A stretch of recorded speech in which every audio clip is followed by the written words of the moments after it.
تو میں سمجھتا ہوں کہ یہ ایک اچھا اوکیزن ہوگا. ایک تو اسے غیر سیاسی رکھا جا رہا ہے, نجی رکھا جا رہا ہے, توقعات نہیں بنے گی.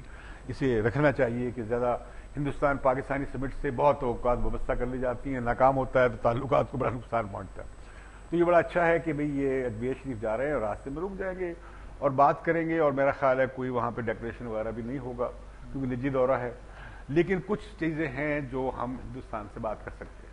نمبر ایک یہ کہ ہندوستان کو جب پاکستان مشکل میں آئے یا عالمی طور پر گھیرا تنگ کیا جائے تو ہندوستان کو باہر کی قوتوں کے ساتھ متحدہ ماض پاکستان کے خلاف نہیں بنانا چاہیے, بلکہ پاکستان کے ساتھ علاقائی خطے کے مفاد میں سولیڈیرٹی کرنی چاہیے کہ ہم جبت فرنٹ نہ بنایا جائے پاکستان کے خلاف.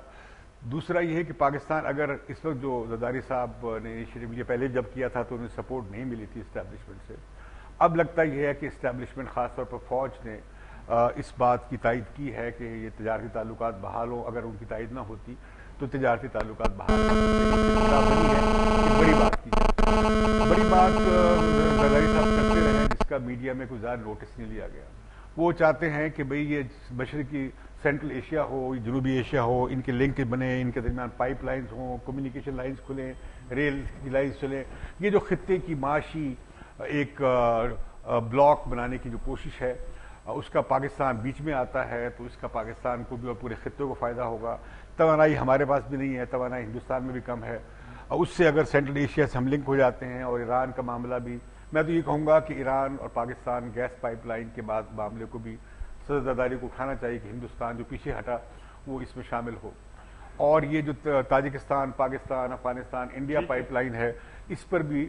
اور یہ کہ ایک اور سوال جو بڑا ہونے جا رہا ہے, جو اینڈ گیم ہونے جا رہی ہے افغانستان میں, اس میں جو خلا پیدا ہوگا, جو ملبہ گرے گا, جو وہاں خانہ جنگی کی فضا بنے گی, تو مجھے ڈر ہے 3 باتیں ہوں گی.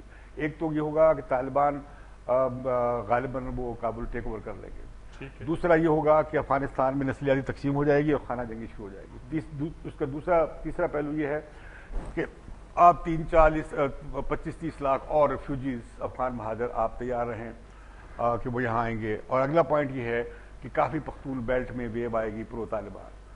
اور یہ کہ جو فوج بنی ہے, میں کہہ رہا ہوں کہ ایک بڑا کرائسس بنے گا, ایک جو ویکیوم بنے گا پورے خطے کے لیے. اس میں سمجھتا ہوں کہ ہندوستان پاکستان کو اور ایران کو اور چائنا کو اور سینٹرل ایشیا کو کوئی علاقائی اتفاق بنانا چاہیے, ریجنل کنسنسس بنانا چاہیے افغانستان پہ.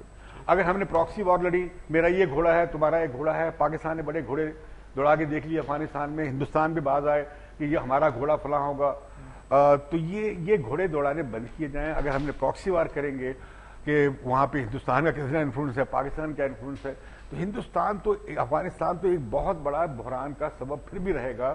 اب میں کہہ رہا ہوں کہ یہ ایشوز ہیں جن پر فوکس کرنا چاہیے کہ افغانستان کے حوالے سے ہندوستان, پاکستان اور خطے کے باقی ممالک مل کر ایک علاقائی اتفاق رائے بنائیں. امریکہ جائے, نیٹو جائے, ISF جائے, تو اس کے بعد کیا ہوگا. یہ بہت بڑی ٹرانزیشن ہونے جا رہی ہے.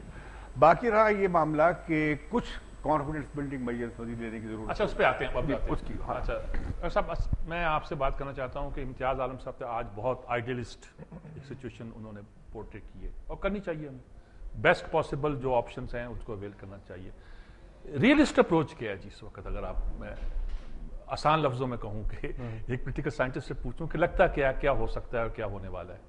دیکھیے, یہ تو ٹھیک ہے کہ ہمیں ایک لانگ ٹرم پرسپیکٹیو ڈیولپ کرنا ضروری ہوتا ہے, وہ پھر ہماری چھوٹے قدموں کو ایک ڈائریکشن میں لے کے جاتا ہے. لانگ ٹرم پرسپیکٹیو پاکستان کا یہی ہے کہ وہ اس خطے میں ہی ریلیشن شپ کو اسٹرینتھن کرے پورے سارے علاقے کے اندر. اور کیونکہ انسٹیبلٹی جو ہے وہ افغانستان کی انسٹیبلٹی پاکستان کی انسٹیبلٹی بن جاتی ہے, تو ایک لانگ ٹرم پرسپیکٹیو کے لیے کس طرح ہم ریلیشن شپ امپروو کر سکتے ہیں central Asia, Iran, India, China, Russia, جس سے ریلیشن شپ کو امپروو کرنے کی ضرورت ہے.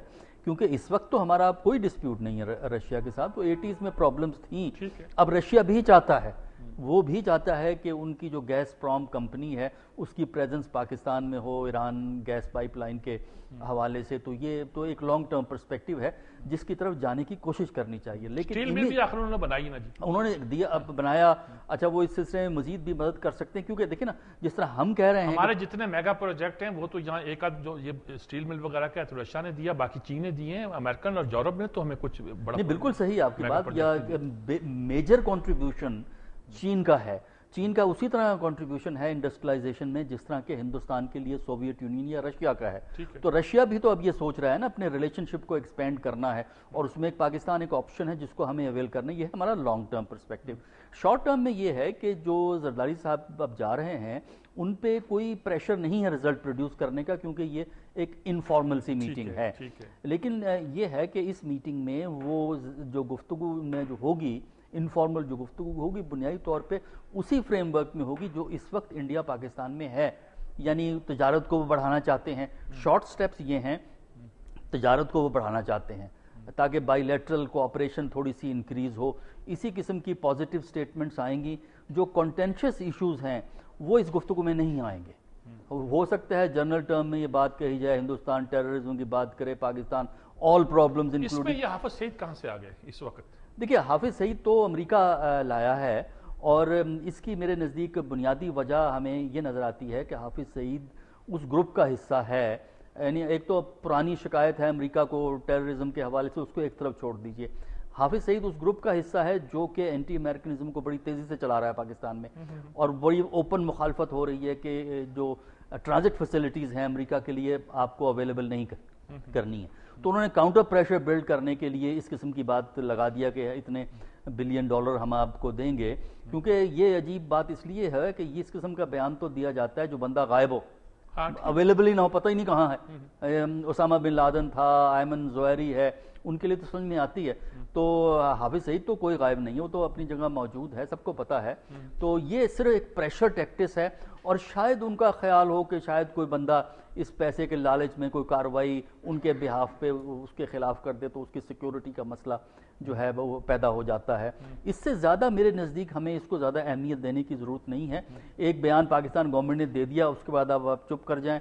اور اگر پاکستان قانون کے مطابق کوئی ایویڈنس ہے پھر تو حافظ سعید کے خلاف کارروائی ہو سکتی ہے, ورنہ کارروائی اس بنیاد پہ نہیں ہو سکتی کہ انڈین حکومت کہتی ہے یا امریکی حکومت کہتی ہے. ایویڈنس کی بنیاد پہ ہوگی جو ابھی تک تو اویلیبل نہیں ہے. آئندہ مل جائے تو ہم کچھ کہہ نہیں سکتے. رضوان صاحب اب یہ سارا انڈیا کے ساتھ خوشگوار تعلقات پاسبلٹی کیا ہیں, ہو کتنا سکتا ہے, امکان کتنا ہے, حافظ سعید کو بیچ میں اس وقت کیوں اچھالا گیا, کیا آپ کیا محسوس کرتے ہیں؟ اور اب تو آپ کے فیلڈ میں تو ہم نے ان کو موسٹ فیورڈ نیشن قرار دے دیا ہے جی.